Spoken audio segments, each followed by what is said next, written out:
After launching a full-blown attack targeting Hamas leaders in Qatar on September 9th, Israeli PM Netanyahu made another set of bold statements. On September 13th, Bibi warned Hamas leaders living in Qatar, accusing them of blocking truce efforts and prolonging the conflict in Gaza.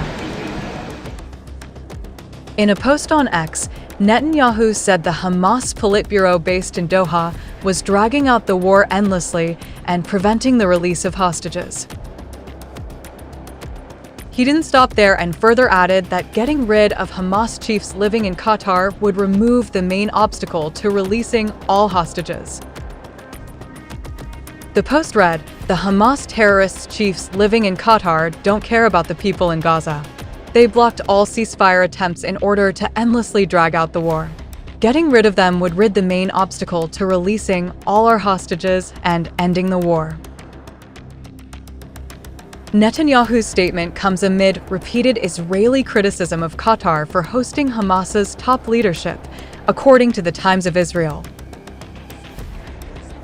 Earlier this week, Netanyahu compared Israel's campaign against Hamas leaders in Qatar to the U.S. response after the September 11th, 2001 attacks.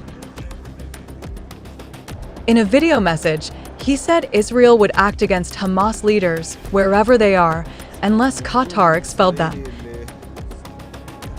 To Qatar and all nations who harbor terrorists, you either expel them or you bring them to justice, because if you don't, we will, were Netanyahu's exact words.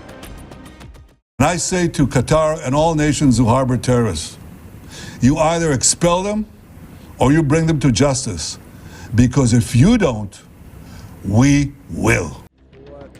However, Qatar rejected those remarks as reckless and said hosting Hamas leaders was part of internationally backed mediation efforts involving the U.S. and Israel.